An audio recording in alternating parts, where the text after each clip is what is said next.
Every R&B artist, come on up. Absolutely. Eminem will love it. The balance. Right? Mm-hmm. Tyrese is a hero in Watts, I would imagine. Yeah, man. And you got a chance early in your career to work with him. You sang background vocals, right? Yeah, I started off working with Tyrese as a background vocalist. It was actually, I think my first show with him was a tribute to Gamble and Huff.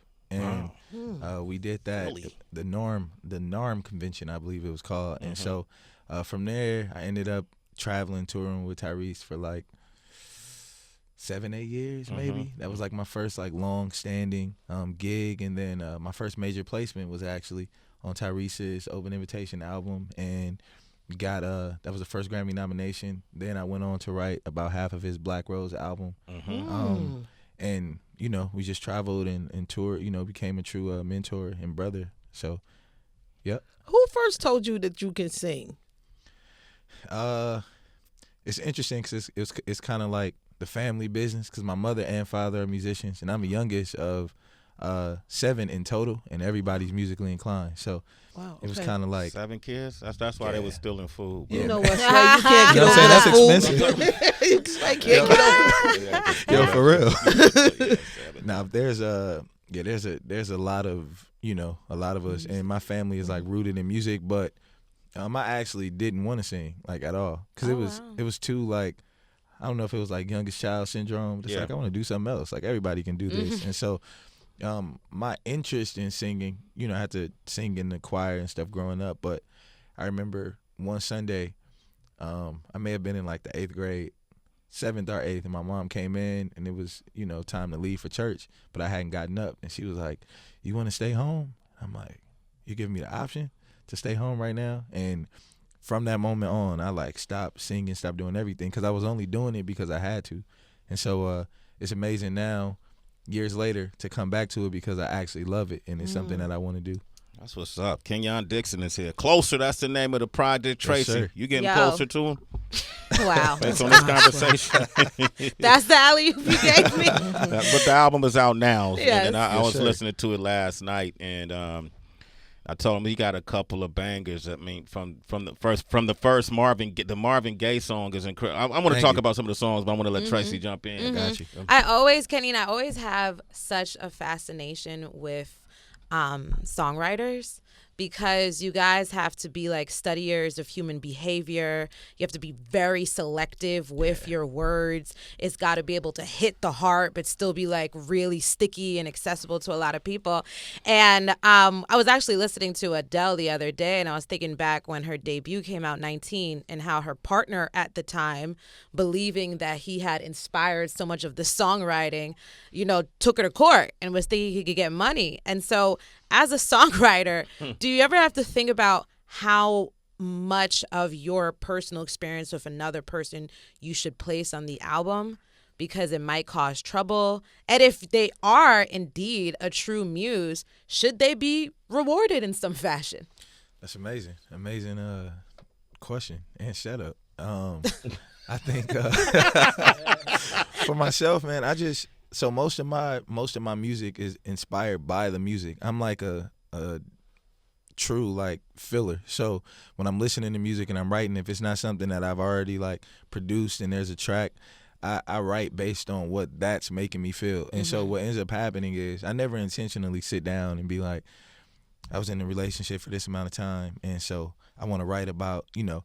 So what happens is like all my experiences kind of go to this like pool. And when I start writing and the music makes me feel stuff, I think indirectly I start pulling from those experiences. So it's like a genuine, like, I didn't intentionally use the situation, but you know, I think what I believe though, and I think it's like true to the saying of like, you know, kind of leave better than you came. Right. I think it's important when you detail those past situations that you just make sure you're doing it respectfully. I think that there's a way to do it, but you have to consider other people's feelings and the fact that, you know, this is also telling things that may be like intimate and you know, just personal to them. So even in music and in life, I think I just move forward with like, I only do things the way that I would like them done to myself. And I know like if I was somebody came out with a song and was like saying all this terrible stuff, I'd probably be like, yo, chill. But, so I just, do the same thing with, with my music. But yeah, man, I just be writing like what I feel. Like I don't really think about situations and people. How much of your writing is focused on what you think your audience wants to hear versus what your spirit wants to hear? I'd say it's 100% focused on what I like first, because I think that's what attracted my audience. I think I have a very specific audience and built them from them liking what I actually do. So I think I filter everything that I create through, and I'm big on like live shows. So one thing, when I was touring with Lettucey, man, one thing Lettucey said to me is like, it's important for you to enjoy your music. And I always think about that, because if I have to get on stage and perform this, I gotta like it first. Right. Like, I don't care if you like it. And you're performing it 1,000 times. You better like it. Yeah. So it's like, if I like it first, I think that radiates and translates through the music. So I always, I have a super loyal and like dope fan base, and I think they appreciate that I'm true to what I want to do, and they want me, like they want whatever I have to offer, not what they make suggestions and stuff like that, which is super. That's cool. Yeah. Yeah, they care. Exactly. And music is naturally collaborative. Yeah, exactly. Kenyon Dixon, I'm just going to keep saying his name so it's embedded on your brain. The project is called Closer. We got Ed on the line from Queens, New York. What up, Ed? What up, Eddie? Peace and greatness. Yo, what up, family? What up? Good morning. Yo, Kenyon, a lot of things he just said is so. If you don't go listen for music, let's forget. I mean, R&B is still live, and it's still good music. Your young man, your album is amazing. Like Closer, the title track is my favorite track. Thank you. But that joint with Gwen Bun, Tell Me What You're Trying to Do, baby, that joint is hot. That's going to get you moving on the floor type hot. Like, and like Heather B, it's joints there that you could play in the backyard at the bar. Okay. Thank you for letting me know. Ed, Queen, stand up. And I'm not like it's joint, and I'm going to tell you like this. I mean, I'm going to say this because I do this for fun. I make mixtapes for fun because of music I like, and there's a lot of music out there that's not out there. And I had 3 songs, 3 I just named. Like, which one I'm going to use out of the 10? I can't use all 3 of these. I only got 10 cuts. I couldn't make up my mind for Kenyon. So you went with Closer? No, I didn't go with Closer because I went up tempo. So I went with Tell Me What You're Trying to Do, baby. Heard In front of the artist. Sway, you actually found somebody that could be in your group. As a matter of fact, Sway had to be, when I finish it, I'm gonna send it to you. My DJ does. It ain't no playlist. I'm gonna send it to you. Wait. How the hook go again? Tell me. Tell me what you're trying to do, baby. Ooh, ooh, ooh, ooh, ooh. Yo, tell me what you're trying. Yeah, big remix vibe. Yo, you killed that, Ed. Like literally. All right, you a citizen, brother. All right, get out of there, Ed. Tell me what you.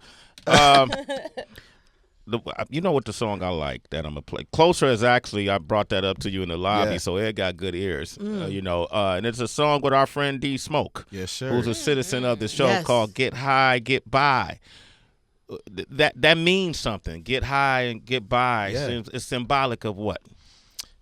Man, me and Smoke had a conversation. That's actually the interlude on the song, and we were, I think as artists, people sometimes like write us off from regular life experiences.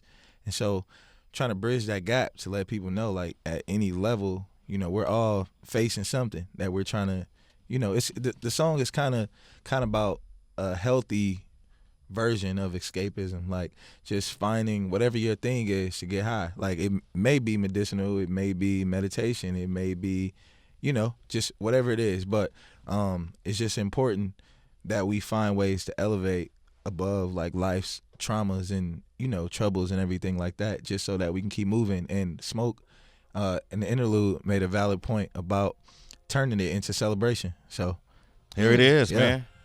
Yeah, I feel like I should have been on that song. Listen, Hey. Doing what? The intro? Like bringing them in, like just talking. Intro. I could have did that, huh? Yeah. You know, sometimes in life, man, we face a Wow. lot That's of it. adversities. That's it right there. You know, people all over the world is facing struggle. Mm-hmm. Sometimes you just got to blow that shit out. You got to get high to get by. Sing! You know, I'm just joking, man. He was ready to jump on that. That's shit. it. I could have done that, bro. If you ever need me, man, Hey, man, say less. talk to Craig. Shout out to Nikki G, too. Hey, Yes. G. Shout out to Nikki. Yes. Nikki worked with us for years. When I first started Sway's Universe, the platform, I sat down with Nikki at Mel's Burgers up on Sunset. I Oh, think yeah. yeah. And Yeah. we had a long conversation about what I wanted to do in the digital space. And she was really instrumental in helping me launch the whole Sway's Universe platform and social network that we created. Nikki Jeezy. Nikki Jeezy, Hey. Jake and My Papa. boo. Yes. You know, My guys. those are incredible artists, R&B artists Mm-hmm. out of LA as well, Yes, sir. right? My brothers. And they doing their thing. So, Absolutely. all right. So shout out to her for that.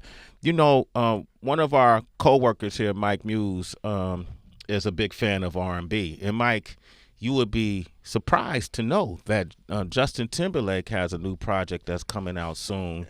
And that this man right here is very instrumental in its completion. And so you wrote on this new project. How many songs you feel like you can't say that yet, right? Yeah, man. Yeah. It's me and Jay's been working. We've been writing some amazing records, and so I'm just excited for everybody to hear some of the stuff we've been working on. How do you approach? What's the difference in approaching a Tyrese music as a writer and a Justin Timberlake? They're both very like defined brands, which I think makes it easy because I can filter a lot of my creativity through them because they have careers and like a history of records. But I think I've toured with both of them, so what's been really cool to put into the music is the feeling when we're on stage. So I know what it feels like being on stage with Tyrese.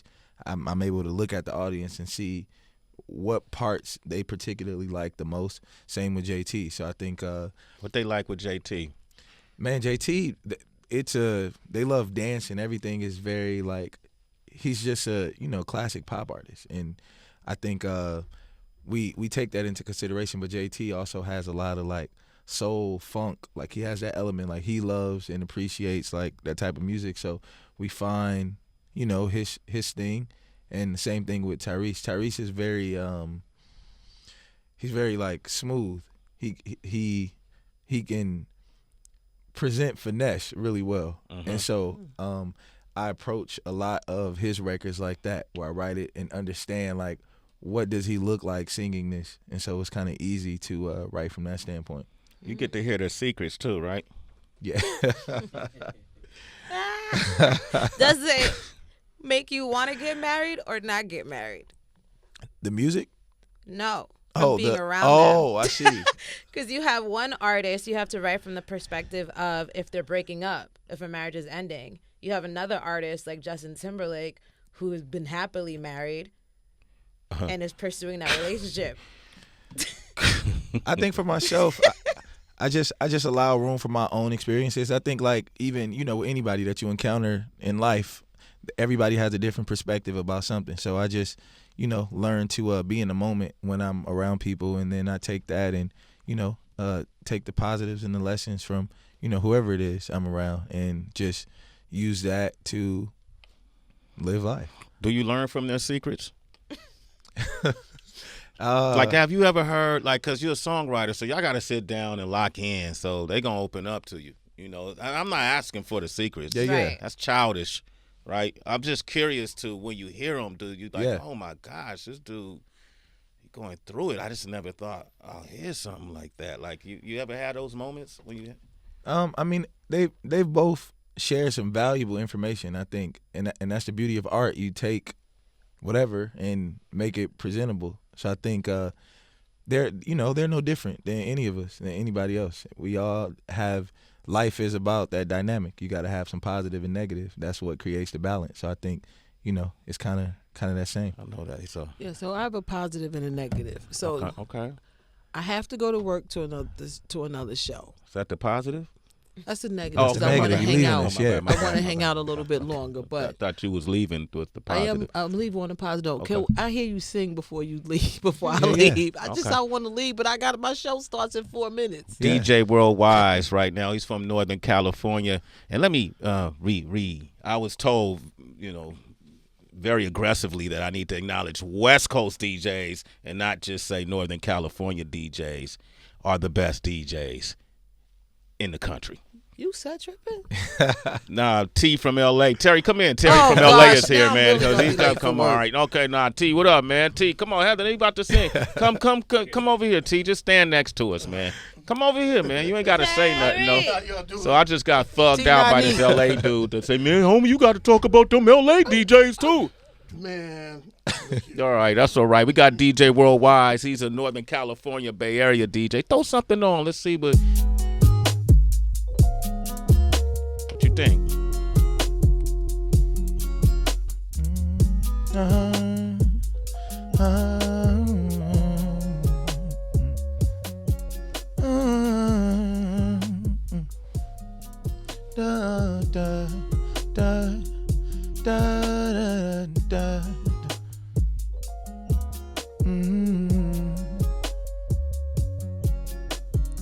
You're not like them, you're so different. You stay on my mind. Highest of highs, floating when I'm off of your supply. All the things I often dream of, you bring them to life. Love on replay, have me your way every single time with you. It's anything I want. Can't decide, don't choose. We'll do it all and some. Looking into your eyes till the sun up. Fantasies on my mind, never too much. We just jump and we dive, never come up. And I love it, and love when, yeah. See, you're not like them, you're so different. You stay on my mind, yeah. Highest of highs, floating when I'm off of your supply. Oh, all the things I often dream of, you bring them to life. Love on replay, have me your way every single time. Yeah, girl, you different. Oh, wow, Sway. Yeah, girl, that's what I like about You you. gonna mess it up. I'm just adding to it, Heather. I felt the Wow, vibe. girl, you different. That's the vibe. Kenyon Dixon, y'all, Yes, sir. come on, man. What y'all talking Many about? blessings, for Yeah. real.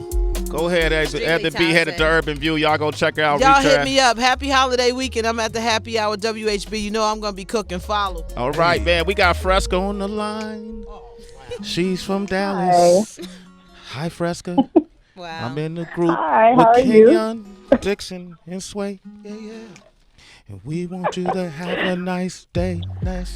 Yo, Fresca. Hi. I want to be your You are professor. cracking me up. He do fresh. Yeah, I ain't really know where he was going. Sway dug into his pinky toe for that. Yeah. I was like, Fresca, what am I rhyme with Fresca? Professor. Hey, man, I respect it. You respect I've the never game. heard Fresca and Professor, so I'm here for it. Only on Sway in the morning, baby. Fresca, what do you think of this man's album, Closer? Honestly, I think it's one of the best things I've ever heard.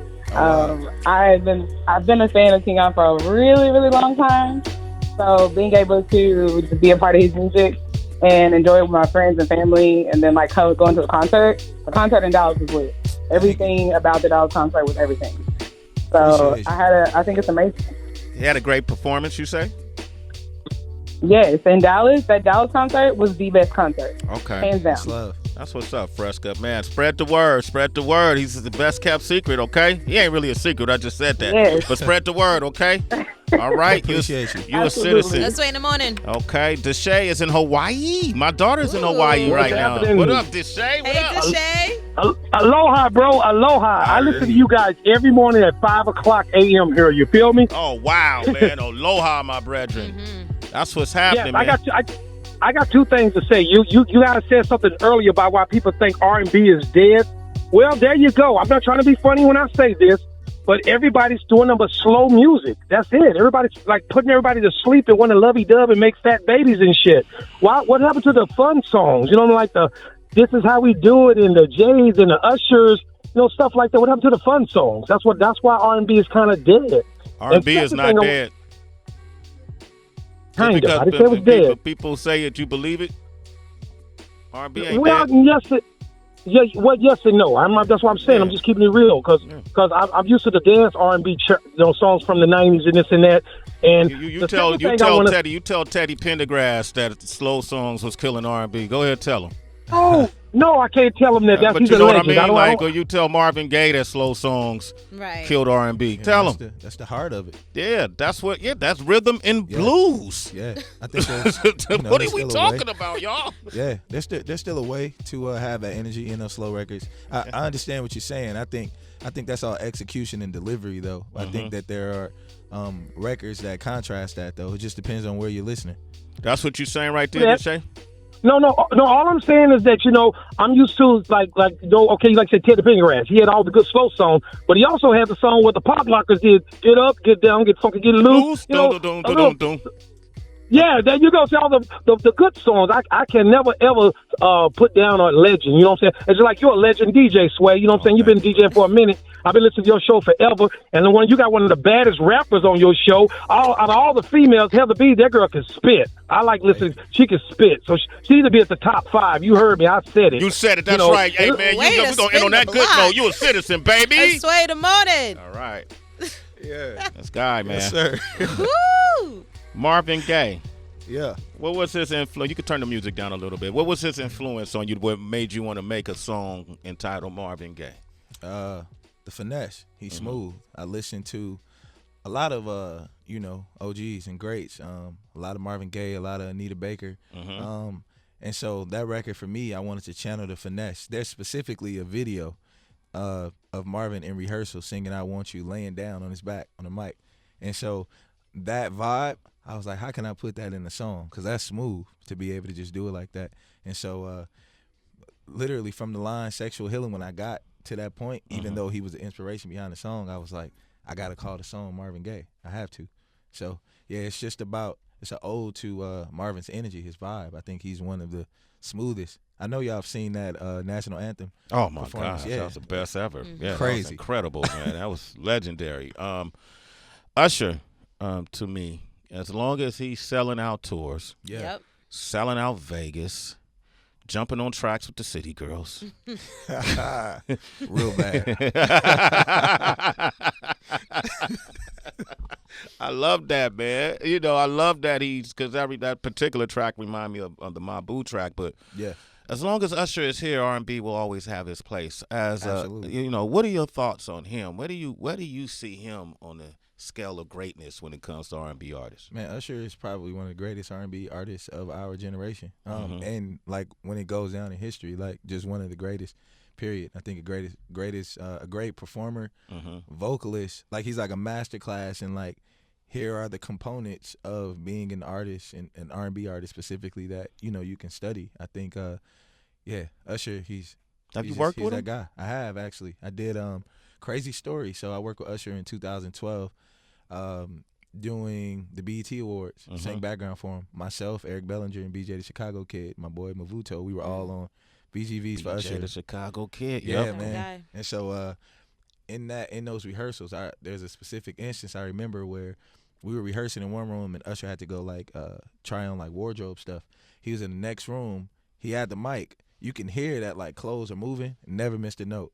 So he's over there in the other room changing, getting clothes thrown at him, and was flawless, man. And so I always think about that because I think that took some serious like dedication to your craft to be able to execute it like that. So I think he's amazing. When I listen to you talk about music and just being creative and performance, and I could sense, I could feel your love for what it is you do, your passion. And I'm curious to when you give a lot of artists their props. You know, I could tell what your personality is like. But as an artist who represents R&B, what were your thoughts? What did you walk away when you saw the verses with Ray J and Sammy and Pleasure P and Bobby Valentino in terms of just being representing R&B art? Yeah. Like, how did it make you feel? Ironically, I think I was like on stage or somewhere when that was happening. Okay. So I caught pieces of it. I always appreciate an opportunity to bring the conversation back up. Yeah. I wouldn't say that it helped the conversation in a positive way because it gave people an opportunity to be like, see, this is what we're talking about. Yeah. But I think that, everybody, you got to study your craft and like stay committed to it. I think that's the importance of it. Stay committed. Yeah, you got to stay committed. Yeah, you can't jump back on the track if you haven't practiced. Yeah, exactly. And I think that if there was that time of being committed, like cool. Once you feel like you're not in love with it, I think that you should not take to a platform to engage in it, because I think that that's what happens, and that lack of love for it maybe shows. I think that that's what some people thought, but I still. Show mad love for they gave us some great stuff. Oh, yeah, I love all of them. I hit Ray J that day and said, be that star that you are. Yeah. Right? And he said, thank you, big homie. And at the end of the day, he was the star of the show. Yeah. he found a different way to get there. Right. But he was the star of the show. Uh-huh. Yeah. But then that to me is when this whole R&B dead things start really growing. Right? Yeah. It picked back up. Right. It picked back up. Then, yeah. Right. Yeah. Sorry. No, go ahead. Now I was gonna say it's a conversation starter too. That's what, as an R&B artist who makes the music, that's the part that gets annoying. I think people know you mention R&B and you get like engagement. So there are a lot of people who actually don't listen to and don't support R&B music who use the conversation as a means to, drive traffic to whatever it is that they're trying to promote. So it's always amazing to have the conversation with people who actually are invested in the music and understand music, because it's a lot of just opinions thrown out from people who actually could care less about the state of, R&B. Kenyon Dixon, man, it's a great conversation, brother. I enjoyed having you on the show today. Likewise, Same here. Man, I hope you enjoyed it. me. Absolutely, Of course, man. Yeah, man. Thanks for, man, if you want me to come in the studio, man, we kind of sound good together. I don't know if you heard it. Man. We can go to the record plant right now. Yeah, not right now, though, but but we will soon, man. Yeah. I want to thank you for coming by. Give this man a round of applause, man. Give him a big round of applause. Yes. Closer is the name of the album, Citizens. Make sure you pick it up. I'm going to end the show today with the title track, Closer. But before we go, I want to say thank you to Los Angeles. I love it here. And don't get it twisted. I'm a resident of Southern California, too. So I'm not just talking it. I'm living it and I'm walking it. Hey. I'm not C-walking it or B-walking it or nothing like that, T. I'm just walking it, walking man. it, though. All right, okay, T. Terry from L.A., man. Say something so the audience know you was here, man. Come here, man. Ring the bell, man. Ring it. There we go. We got it, man. Kenyon, how can people reach you, brother? Man, Kenny Got Soul on all platforms. Kenyon Dixon on Facebook. Kenyon Dixon, most importantly, on the DSP of your choice. If you Tidal, Apple Music, Pandora. Thank you. Yeah, Spotify. Kenyon Dixon. Listen, if you love R&B, only if you really love R&B and you're ready for the effects of real R&B, that's where you can find me. And with that said, I'm at Real Sway across the board. Go to Sway's Universe. You'll be able to see all of these interviews. Get our Sirius XM app, and you can go back and listen to it on demand. I'm at Real Sway once again, and we have nothing left to say.